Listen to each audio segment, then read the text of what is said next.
Hey folks, welcome to a brand new episode of Smart Money. Now I have a very special guest joining me today. She's a YouTube sensation with over 1.5 million subscribers, and many of her educational videos on various topics of the stock market and the financial markets have garnered millions of views. The basics of stock market video of hers has seen more than 9 million views as of now. She started off as a lecturer, she went on to become an investor, and she has pursued her passion, been a long-term investor for over 12 years, and now is furthering the cause of financial education through the YouTube platform. Let me welcome the very popular Rachna Ranade to our show today. Rachna, thank you so much for speaking to us on CNBC TV 18. This is your first television interview. Of course, you've spoken on YouTube multiple times, but how do you feel? Wow, I am getting goosebumps right now, but I'm feeling very awesome at the same time.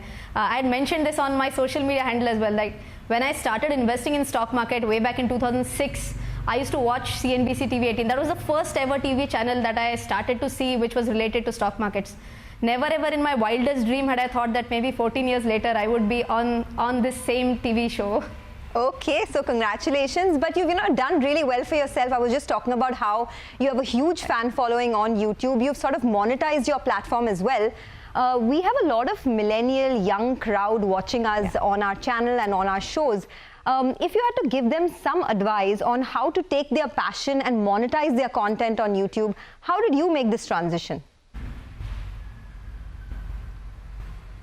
I'll be very honest with you, Sonia, that there are many people who started their YouTube channels during the lockdown. So like number of Demat accounts shot up during the lockdown, same way even YouTube channels shot up.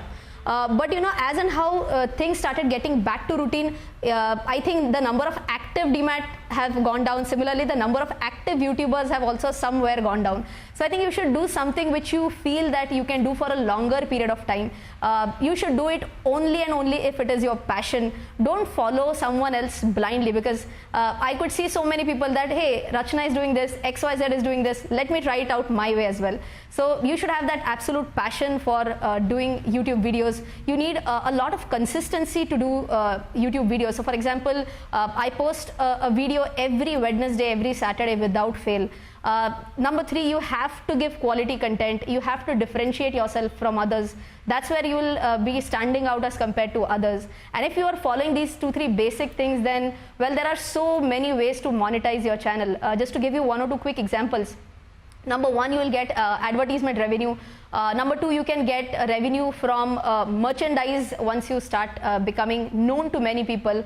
Number 3, you can also enable memberships on your channel. So it's like you ask for paid subscriptions from your members.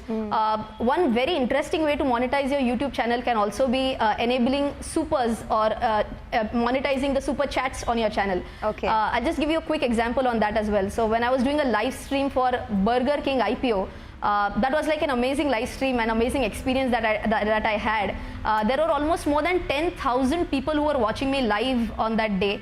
And the questions were running up at such a huge speed that I was not able to read even a single comment.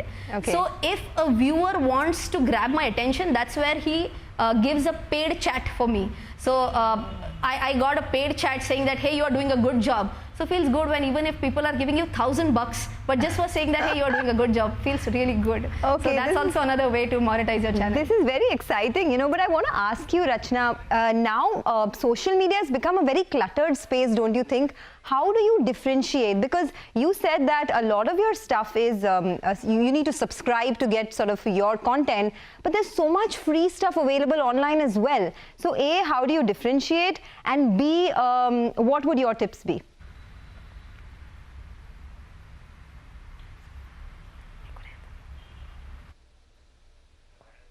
Okay, we'll do one thing. We'll just sort of get chatting with Rachna in a bit. But as you heard her say, she's been a YouTube sensation, 1.5 million subscribers. And of course, her basics of stock market, video that she's put out has got almost 9 million views on YouTube and a whole host of subscribers as well. I'm going to talk to her about many issues. One is she's been an investor in the market for over, I think, 12 to 15 years now. So I'm going to ask her what are her tips for people who are getting started in this investment arena. And I'm also going to talk to her about how she picks multi-baggers. All right, Rachna, I think you're back with us. So let me just once again ask you that question, if you can hear me well. Okay, great. I was asking you about how this is a very cluttered space, right? Social media is so cluttered, and you are charging for a lot of your products as well. A, how do you differentiate from this cluttered space? And B, given that there's so much free information out there, do people really subscribe? Yeah, so I'll tell you how I pitch for it. I always tell all my subscribers, I always tell all my viewers that everything and anything is available free of cost online. But the problem is that there is so much that you don't know exactly what is to be consumed on the net. So if you have so much on the plate, you really get confused that if I have limited space to eat, what out of this entire thing am I going to consume? Similarly, I tell them that if you enroll for my courses, if you enroll for my memberships, I'll be giving you only that much knowledge which will help you to enter the stock markets, which will bring up your confidence to the next level if you were to start your investment journey. And the foremost important thing I feel is that I tell them that I don't sell knowledge, I sell simplified knowledge. That's where I feel I have a little bit of upper hand, because being in the teaching space for like more than 10 years, I feel I have the ability to simplify concepts to the masses. Okay, simplified knowledge. I think that's what everyone wants these days, right? So you've worn your hat as a YouTuber, you've worn your hat as a teacher, but now wear your hat as an investor. You've been investing in the market for over a decade now, if I'm not wrong. How do you pick stocks? I mean, that is the ultimate question that everyone wants the answer to, right? How do you identify wealth creators? Again, I'll tell you that when we hear of stories, people would say that I bought MRF when it was like whatever in few hundred rupees. I bought Infosys when it was in few hundred rupees. But being very honest, I feel very few retailers, the retail individual investors, they'll be very handful who will be able to pick up a stock at the very initial stage of the journey. And even if they pick up stocks at the initial phase of the journey, let us say they pick 10, not all 10 might be able to take off. Out of 10, barely 1 or 2 might be able to take off. So I always tell the retail individual investors that don't pick up stocks when they're too early, when these stocks are not visible to people.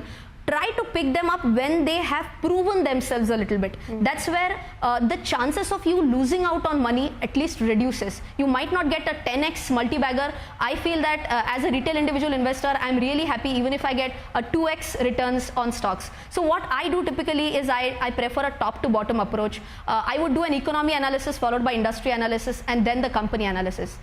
So in the current scenario, if I'm talking about, I would say that, okay, because now we are in a scenario where we have a strong news that the vaccine is coming up, then I would just try to think through that which industries would be getting benefited out of this. If I were to think from the economy perspective, I would try to check out the demography of our country right now. Does it suit that industry or not? I would try to correlate it. And once I drill down to a specific industry, then I would go ahead with choosing a company. Okay. And you know, typically we use this concept actually for banks, but I try to use this for other companies as well. The camel model. So many of you might be knowing this, but C stands for the capital adequacy. I would just say check out the capital structure. Then A stands for the asset quality. Then M stands for the management quality. E stands for the earnings visibility. And for L also you can check out how much is their liability position. L of course has multiple interpretations, but that's how you can choose down or drill down to a specific company for choosing a multi-bagger. 1 or 2 small points which I generally try to check up is ideally they should be having a monopoly in that space or at least less competition in the space. And if they are like the leaders in that segment, then nothing like it. Okay, the camel model, that's very, very good to, I mean, especially for someone who's just starting off, right? These are some benchmarks that one should follow.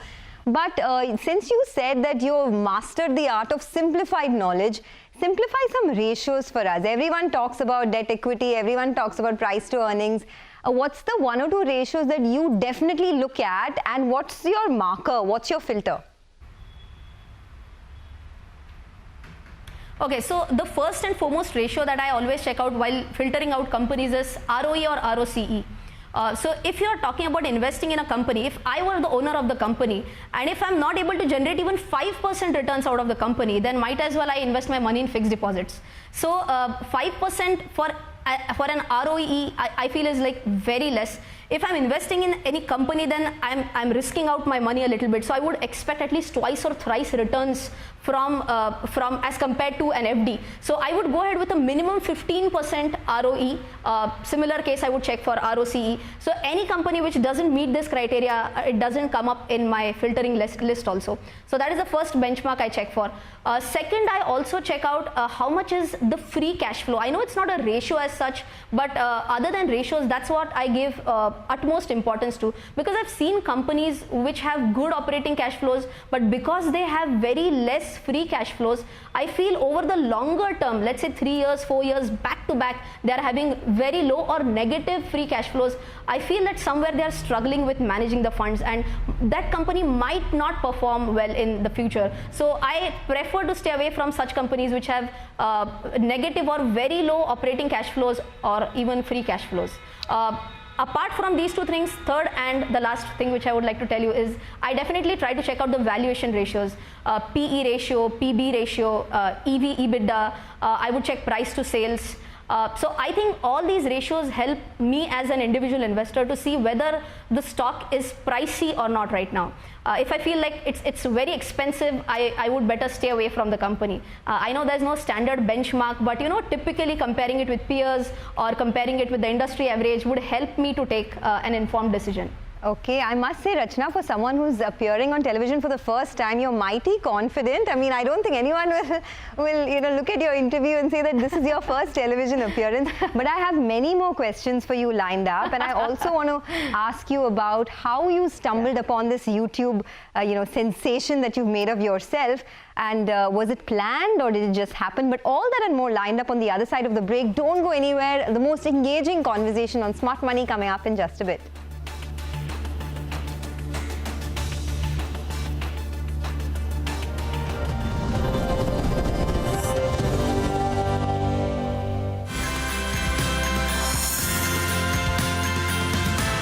Conversation with YouTube sensation Rachna Ranade.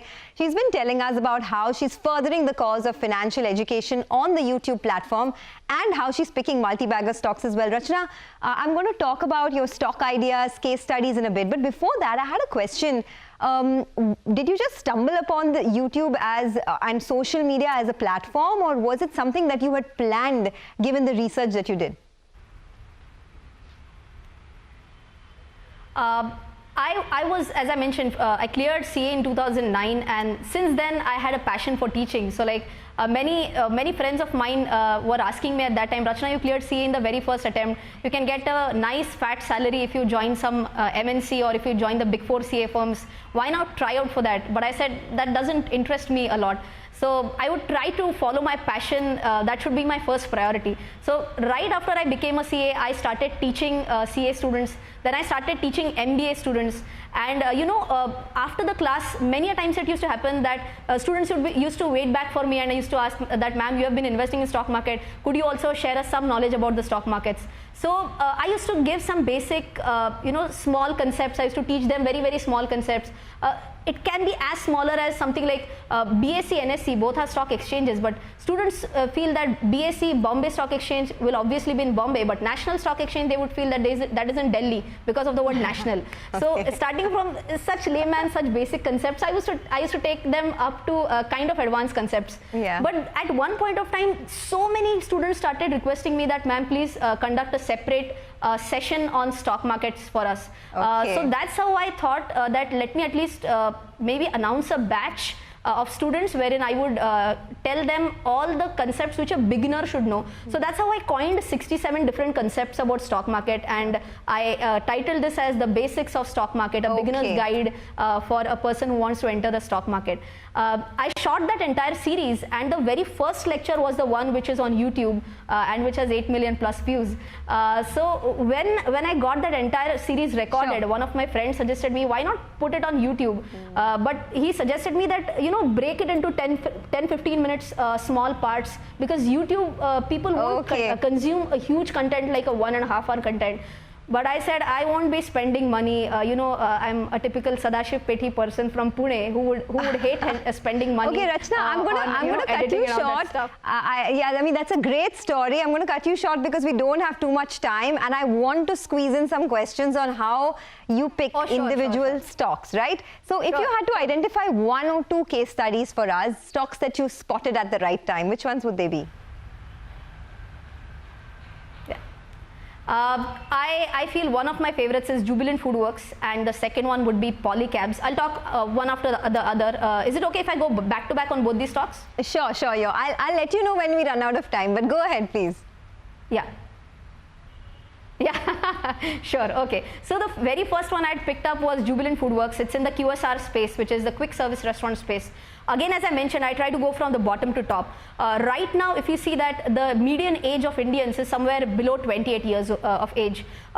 All these young people are going to, the pace at which people eat outside is definitely increasing, and it is going to increase further as well. The number of working women are increasing, and thereby women cooking in the house is also slowly going to drop down, and that's why outing is something which is going to increase.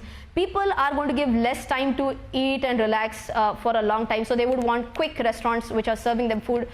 So that's how I identified the industry as such. And in the industry, if you're checking out, there are hardly any competitors. Of course, the Westlife Development is also listed, but if you're talking only about pizzas, Jubilant was the only listed restaurant which is in the QSR space serving pizzas. So that's how I drilled down to the company. Okay. Even if you check, the top line growth was wonderful. Their operating profit margins were good. The way in which they were introducing more and more products, like they started with Domino's Pizza, then they moved on to Dunkin' Donuts. They continuously were increasing their brands.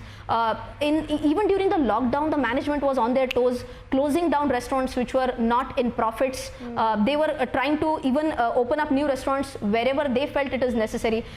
They also charged for delivery. So I think how much management is reactive to the situations also is one of the criteria which I try to look at. So Jubilant was one of the picks that I was trying to identify since 2017. I finally picked it up in 2018, and today I'm sitting on more than 100% returns. I would again get back to the first point which I mentioned. As a retail individual investor, I feel 2x is more than enough for me. I'm not very keen on 10x, 11x because I don't think I have patience to hold on for such a longer time. I think you echo the sentiment. Yeah, you echo the sentiment of so many retail investors, because I think there comes a point when you're like, okay, fine, enough. I don't want to overstay my welcome. But quickly tell me, we don't have too much time.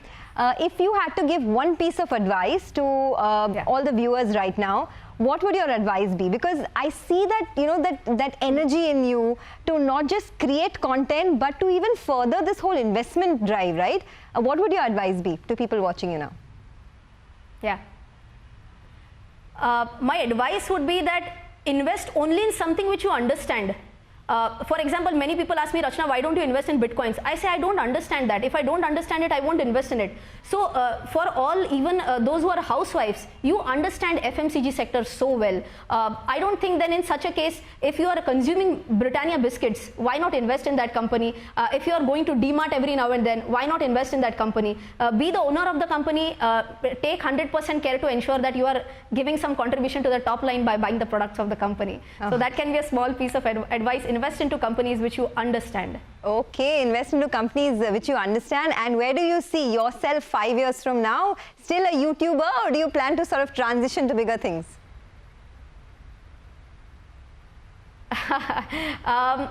I'm not sure whether this is really going to happen or not, but after YouTubing, so YouTube is currently a platform which has multiple areas. So like fashion is on YouTube, finance is on YouTube, anything and everything is on YouTube. But maybe I feel that somewhere, some years down the line, there may be specialized platforms as well. So maybe you can have something like, I don't know what the name will be, but a YouTube for finance only, a YouTube for fashion only, something like that. So if that thing is what I see might come up in the next few years, if that be so, I would be trying to go in that space as well, specializing in that field, trying to spread more and more financial literacy in the simplified way through specialized platforms. Okay, it was, I must tell you, it has been one of the best Smart Money episodes that at least I have anchored in a long time. There's so much to learn from you, Rachna. Wow.